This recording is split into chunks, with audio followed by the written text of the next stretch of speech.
አብዛኛው ሰው ስሜታዊ ሆኖ ምላሽ በመስጠት ውስጥ እየኖረ ነው ያለው። የሆነ ሰው መጥቶ እናንተ ማትወዱትን ነገር ይነግራችኋል። እናንተም ወዲያውኑ ራሳችሁን መከላከል ትጀምራላችሁ። እንዴት ቢንቀኝ ነው? የት ቢያቀኝ ነው እንደዚህ ሊናገረኝ የሚችለው? ውስጣችሁ በውጥረት እየተሞላ ይመጣል። ታዲያ አሁን እናንተ ልብ ሳትሉት ሳታውቁት ህይወታችሁ እዛው ቦታ ላይ እንዲቀር ያደረገውን ነገር እየደጋገማችሁ እየያዛችሁ ነው። ከዚህ በኋላ ማንም ሰው የእናንተን ስሜት እንዳይቆጣጠር ማድረግ ብትችሉስ? በማንም ሰው አለመበሳጨት፣ በማንም ሰው ቁጥጥር ስር አለመሆንን ብትለምዱስ? እውነታውን ከተመለከታችሁ ማንም ሰው እናንተን እያበሳጫችሁ አይደለም። ማንም ሰው የእናንተን ስሜት ወደዚህና ወደዚያ እያረጋ አይደለም። እነሱ ግን እንደ ትሪገር ሆነው እያገለገሏችሁ ነው። ያ ማለትም መጀመሪያ እናንተ ውስጥ ያለውን ስሜት አነፍርቀው እንዲወጣ እያደረጉባችሁ ነው እንጂ ሲጀመርም እናንተ ውስጥ ያለው ስሜት ነው እንደዛ እያነደዳችሁ ወይንም እያበሳጫችሁ ያለው። ታዲያ ይሄንን ነገር ልብ ያላችሁ ጊዜ፣ ያስተዋላችሁ ሰዓት፣ የዛኔ ነው ኃይላችሁን መልሳችሁ ወደ ራሳችሁ የምትወስዱት። ዋናው ነገር አዌርነስ ወይንም ግንዛቤ ነው። ስለዚህ በቀጣዩ ይሄንን ትሪገር ስትመለከቱት፣ ማለትም ደግሞ ሰዎች እናንተን የሚያበሳጫችሁን ነገር ሲያደርጉ ምንም አይነት ተግባር ይሁን እናንተ ሪያክት ከማድረግ ወይንም ምላሽ ከመስጠት ይልቅ ያንን ስሜታችሁን በውስጣችሁ ተመልከቱት። እየተናደዳችሁ ስትመጡ ኢሞሽናችሁን ወይንም ስሜታችሁን እየተመለከታችሁ ትመጣላችሁ። ታዲያ ስሜታችሁ የበለጠ ከፍ እንዲል እናንተ እያቀጣጠላችሁት ካልሆነ ዝም ብላችሁ ከተመለከታችሁትና ራሳችሁ ላይ ካልፈረዳችሁ፣ ራሳችሁን ወይኔ እንዲህ ነው እንዴ የማስበው ብላችሁ ካላሰባችሁ በስተቀር ያንን ኃይል እያሳጣችሁ ትመጣላችሁ። እዚህ ዓለም ላይ እናንተ የመጣችሁት የአካባቢያችሁ የዙሪያችሁ ቪክተም ልትሆኑ ወይንም ደግሞ ተጠቂ ልትሆኑ ሳይሆን ማስተር ወይንም ጠቢብ ልትሆኑ ነው። ያንን ለማድረግ ደግሞ ኢንተርናል ቢይንጋችሁ ወይንም ደግሞ የውስጥ ማንነታችሁ በውጫዊ ነገሮች ሊበጠበጥ አይገባም። ውስጣዊ ማንነታችሁ ውጫዊ የሆኑ ነገሮችን እየተቆጣጠረ ሊሄድላችሁ ይገባል እንጂ ውጫዊ ነገር ውስጣዊን ሊቆጣጠር አይገባም። ታዲያ እንዴት ነው ይሄንን ላደርግ የምችለው ካላችሁ፣ ከፍ ባለ ኢሞሽናል ስቴት ውስጥ በመቀመጥ ነው። እነዚህ ስሜቶች ምንድናቸው ካላችሁ፣ ሰላም፣ ፍቅር፣ ጆይ ወይንም ደስታ፣ በተጨማሪም ደግሞ የምስጋና ስሜቶች ናቸው። ሁሌም ቢሆን ራሳችሁን በእነዚህ ስሜቶች ውስጥ እያሰመጣችሁ በመጣችሁ ቁጥር ሰውነታችሁና አእምሯችሁ ከፍ ባለ ኢሞሽናል ስቴት ላይ የሆነ ይሄዳል። ከዛ በኋላ ነው እንግዲህ ሰዎች በፊት የሚሏችሁ ነገሮች፣ በፊት እናንተን የሚያበሳጯችሁ ነገሮች እናንተን ሳያበሳጯችሁ የሚቀሩት። በፊት እናንተ ላይ ስልጣን የነበረው ነገር እንዳለ እናንተ ላይ ኃይልን እያጣ ይመጣል ማለት ነው። ኤነርጂያችሁን ወይንም ደግሞ ኃይላችሁን ከፍ እያረጋችሁ በመጣችሁ ቁጥር ሰዎች ወደ እናንተ የመድረስ አቅማቸው በጣም ዝቅ እያለ ይመጣል። ተልካሻ በሆኑ ነገሮች መበጥበጥ፣ መረበሽን ታቆማላችሁ። አንድ ሰው እናንተ ጋር መጥቶ ዓለም ላይ ያለ በጣም አስቀያሚ ነገር ሊናገራችሁ ይችላል። እናንተ ግን ምንም አይመስላችሁም። ምንም። ምክንያቱም ኦፐሬት እያረጋችሁበት ያለበት ደረጃ እሱ ካለበት ደረጃ እጅግ የራቀና ከፍ ያለ ነው። በሰዎች አለመበሳጨትን ከፈለጋችሁ፣ ሰዎች የእናንተን ስሜት እንዳይቆጣጠሩ ማድረግ ከፈለጋችሁ፣ ማድረግ ያለባችሁ ነገር ከነሱ እኩል አለመሆን ብቻ ነው። ሁሌም ቢሆን በልጣችሁ ልትገኙ ይገባል። እነሱ ካሉበት ያናድዳችኋል ብሎ ያሰቡት ትሪገር ካለበት ደረጃ እናንተ ከፍ ብላችሁ ከተቀመጣችሁ ያ ትሪገር እናንተን ሊመታ አይችልም። እዛው ደረጃ ላይ ያሉትን ብቻ ነው ሊመታና ሊጥል የሚችለው። ለዚህ ነው እንግዲህ ዋናው ስራ ሰዎችን መቆጣጠር ሳይሆን ራሳችንን በደንብ መቆጣጠር የሆነው። ምክንያቱም ስራችን የውስጥ ስራ ነው። ውስጣችንን እያጎለበትን በመጣን ቁጥር፣ የኤነርጂ ሌቭላችንን እያስተካከልን በመጣን ቁጥር የዛኔ ውጫዊ ነገሮች ለእኛ የሚታዘዙ ነገሮችና ተጨማሪ ነገሮች ይሆናሉ እንጂ እኛን የሚቆጣጠሩ ነገሮች አይሆኑም። ነገር ግን የበለጠ እየተናደዳችሁ የምትሄዱ ሰዎች ከሆናችሁ፣ ሰዎች የሚሉት ነገር እናንተን ቦግ እያደረገ የሚመጣ ከሆነ ለአእምሯችሁ ያንን መንገድ ታስለምዱታላችሁ። ቀጣይ እንደዚህ አይነት ነገር ሲፈጠር በእንደዚህ አይነት መንገድ ነው ሪያክት ማድረግ የምፈልገው፣ በእንደዚህ አይነት መልኩ ነው እኔ ምላሽ መስጠት የምፈልገው እያላችሁት ነው። እሱም ደግሞ እሺ ይላል። እንደዚህ አይነት ነገሮችን እየደጋገማችሁ በመጣችሁ ቁጥር ያ መንገድ የበለጠ ክፍት እየሆነላችሁ ይሄዳል። ስለዚህ ሌላ ጊዜ እንደዚህ ሪያክት ለማድረግ ወይንም ምላሽ ለመስጠት ማሰብ አይጠበቅባችሁ። ሰው እናንተን ለማናደድ ትንሽ ብቻ ነው ለኮስ ማድረግ ያለበት። ከዛ አውቶማቲክሊ እናንተ መናደድና መበሳጨት ትጀምራላችሁ። ስሜታችሁ ወደ ውጭ ይወጣል። ከዛ ነው እንግዲህ ይህ ስሜት እንደ ማንነታችሁ የሚሆነው። እከሌ እኮ ብስጩ ነው ሲባል ሰምታችሁ አታውቁም? ይህ ብስጩ የተባለው ማንነት ሊመጣ የቻለው በዚሁ መንገድ ነው። እስቲ ለማስታወስ ሞክሩ። መጨረሻ የተበሳጫችሁት መቼ ነው? ምናልባት ሰው ንቋችሁ ማለት የሌለበትን ነገር ተናግሯችሁ አሊያም የሆነ ነገር ተብላችሁ ይሆናል። የዛኔ ምንድነው የተፈጠረው? ሰውነታችሁ እንዴት ነው ሪያክት ያደረገው? የልብ ምታችሁ ይጨምራል። ስሜታችሁ ልክ እንደፈላ ውሃ ከፍ ማለት ይጀምራል። በተጨማሪም ደግሞ ጡንቻዎቻችሁ ተንስ ይሆናሉ። እነዚህ ሁሉ ነገሮች የተፈጠሩት ለምንድን ነው? ያ ሰው የሆነ ነገር ስለተናገራችሁ እኮ አይደለም። ሰብኮንሽስ ማይንዳችሁ ውስጥ የነበረ ፕሮግራሚንግ ስለሆነ እኮ ነው። ከድሮ ጀምሮ አይታችሁታል። መበሳጨት ምን እንደሆነ እንደለመዳችሁ ታስታውቃላችሁ። ስለዚህ የሆነ ሰው መጥቶ ያቺን ነገር ሲናገራችሁ እስከ ዛሬ ድረስ የተሰማችሁ ስሜት አሁንም እንደ ሜሞሪ፣ እንደ ትዝታ፣ እንደ ትውስታ ሆኖባችሁ ይመጣል። ለዛ ነው ወደዛው ቦታ እየተመለሳችሁ ራሳችሁን የምታገኙት። ስለዚህ አሁን መንገድ መቀየር ከፈለጋችሁ ግን አዎ ይቻላል፣ ነገር ግን ስራ ይጠይቃል። አይምሮአችን ኒውሮፕላስቲክ ነው። ያ ማለትም ደግሞ ሪዋየር መደረግ ይችላል፣ ወይንም ደግሞ እንደ አዲስ ፕሮግራም መደረግ ይችላል። የምታስቡት እያንዳንዱ ሐሳብ፣ የሚሰማችሁ እያንዳንዱ ስሜት፣ በተጨማሪም የምትፈጽሙት እያንዳንዱ ተግባር የእናንተን የድሮ ፕሮግራሚንግ ሪኢንፎርስ እያደረገ ወይንም እያጠነከረ በዛው ላይ እየመሰረተ ይሄዳል፣ አሊያም ደግሞ አዲስ መንገድን ይከፍታል። ስለዚህ በሰዎች ድጋሚ ላለመረበሽ ከፈለጋችሁ፣ ሰዎች እንዳያበሳጯችሁ፣ እንዳያናደዷችሁ ከፈለጋችሁ የድሮውን መንገድ ትተውትና አዲስ መንገድ ክሬት ማድረግ ይኖርባችኋል። ይህም መንገድ አይምሯችሁ እንዴት እነዚህን ነገሮች በአዲስ መንገድ መመልከት እንደሚችል፣ ሪስፖንድ ማድረግ እንደሚችል የምታሳዩበት ይሆናል። ከሁሉም ነገር በፊት መቅደም ያለበት ምንድነው ብለናል? አዌርነስ ወይንም ደግሞ ግንዛቤ።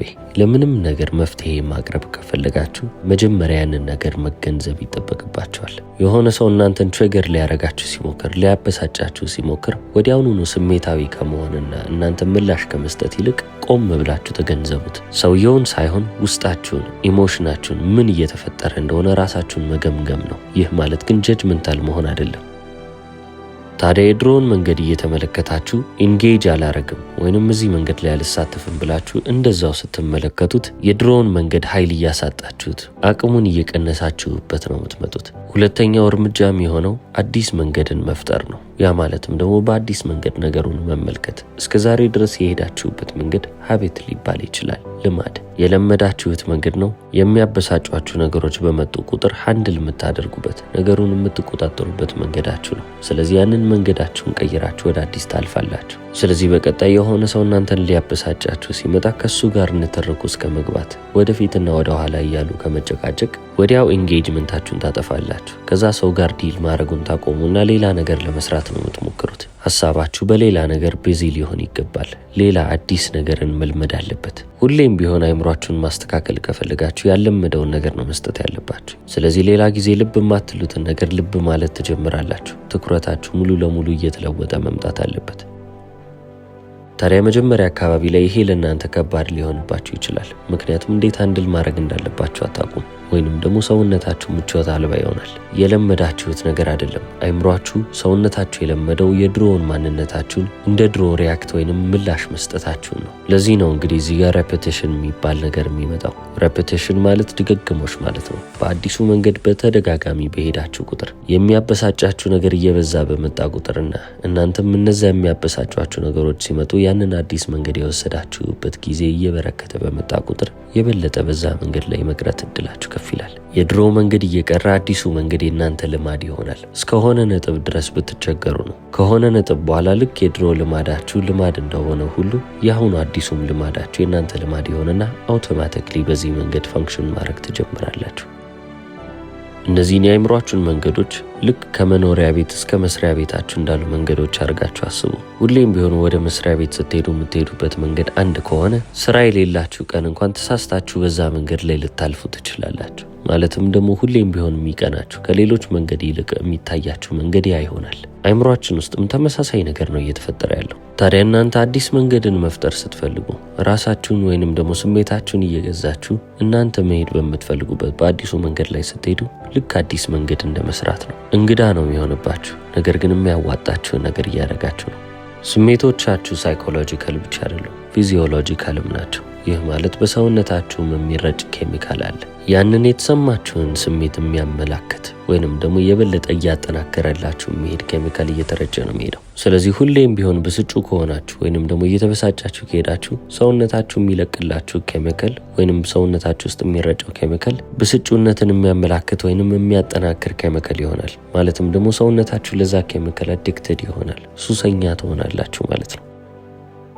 ልክ እንደዛው ሁሉ እየተጨነቃችሁም የምትውሉ ከሆናችሁ የጭንቀት ስሜት እናንተን የሚከባችሁ ከሆነ ሰውነታችሁም የሚለቀው ኬሚካል ያንን ጭንቀት የሚያስቀርላችሁ የሚያጠነክር ይሆናል። ስለዚህ ለስትሬስ ሆርሞን፣ ለጭንቀት ሆርሞኖች ሱሰኛ ሆናችሁ ትሄዳላችሁ። ለምሳሌ ኮርቲሶል። ሰውነታችሁ ምን ጊዜም ቢሆን ላስለመዳችሁት ኬሚካል ተገዢ ነው የሚሆነው። ስለዚህ ያ ብዙ ጊዜ የሚረጨው ኬሚካል እናንተን የሚያጠፋችሁ ቢሆንም ወይንም ህይወታችሁን እያመሰቃቀለ የሚቀጥል ቢሆንም ሰውነታችሁ ያንን ኬሚካል ከመፈለግ ውጪ ሌላ ምንም ነገር ሊመኝ አይችልም። ለዚህ ነው እንግዲህ ሃየር ኢሞሽናል ስቴት ውስጥ ልትቀመጡ ይገባል ያልኳችሁ። በፍቅር ውስጥ፣ በደስታ ውስጥና በምስጋና ውስጥ ልትመላለሱ ይገባል። በእነዚህ ስሜቶች ውስጥ የበለጠ በተመላለሳችሁ ቁጥር ሰውነታችሁ ውስጥ እየተረጩ የሚሄዱት ኬሚካሎች እዛ ስሜት ውስጥ እንድትቀሩ የሚያደርጓችሁ ይሆናሉ።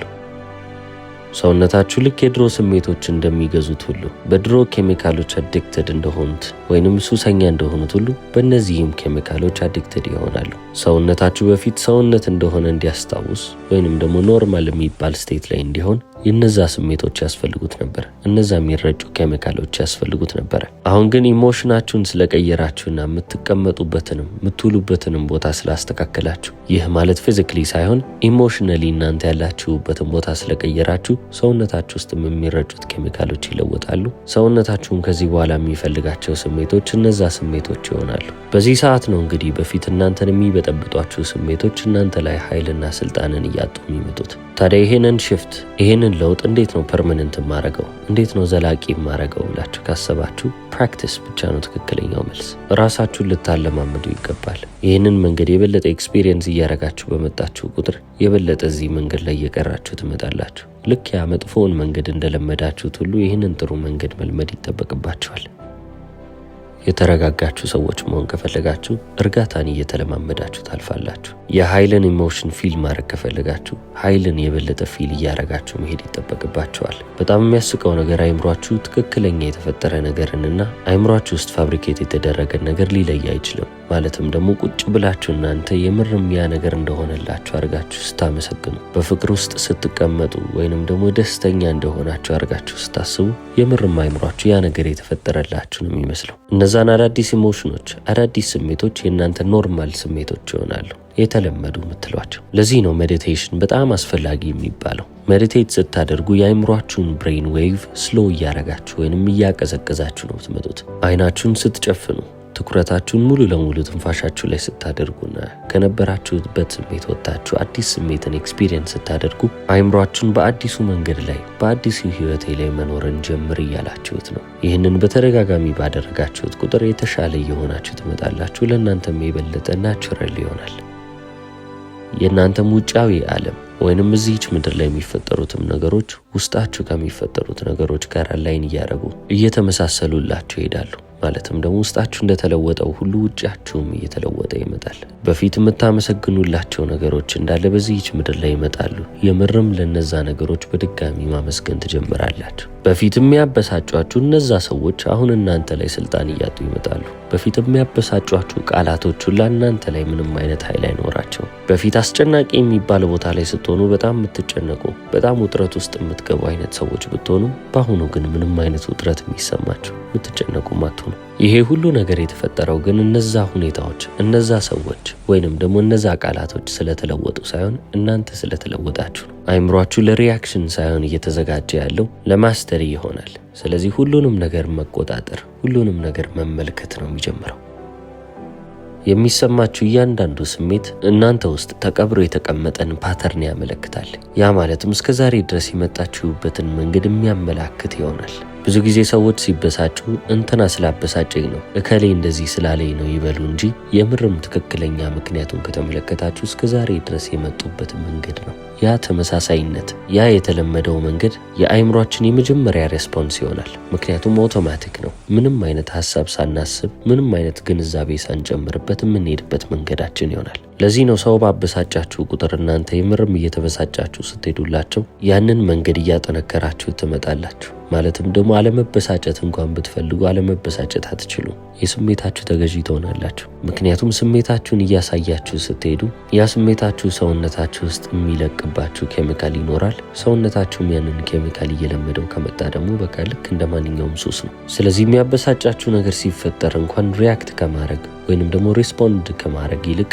ወደ ኋላ ሰብሰብ ብላችሁ ነገሩን ለመመልከት ሞክሩ። ትሪገር ካረጋችሁ ነገርና ሪያክት ከማረጋችሁ በፊት ያለውን ጋፕ እያሰፋችሁ ትመጣላችሁ። ይቺ ክፍተት ለእናንተ ግንዛቤ ትባላለች። በዚህች ክፍተት ውስጥ ነው እንግዲህ እያደጋችሁ እየተለወጣችሁ የምትመጡት። ሁሉም ለውጥ የሚመጣው በዚህ ውስጥ ነው። መጀመሪያ ከምን ይጀምራል ብያችኋለሁ? ነገሩን ከመመልከት ወይንም ኦብዘርቭ ከማድረግ ያ ነገር ወደ ግንዛቤ ይሄዳል። ነገሩ እየተደጋገመ በመጣ ቁጥር ጉዳዩን እየተገነዘባችሁ ትመጣላችሁ። የትኛው ወደ የትኛው እየመራችሁ እንደሆነ፣ ከየት እየመነጨ እንደሆነም ሁሉንም ነገር ታውቃላችሁ። ከዛ ተነስታችሁ ነው እንግዲህ አዳዲስ መንገዶችን ለራሳችሁ ክሬት እያደረጋችሁ እየፈጠራችሁ የምትመጡት። ይህንን ትምህርት ያስተማረን ኒውሮሳይንቲስቱ ዶክተር ጆ ዲስፔንዛ ነው። እስከ መጨረሻ ስለተከታተላችሁ አመሰግናለሁ። ቻው።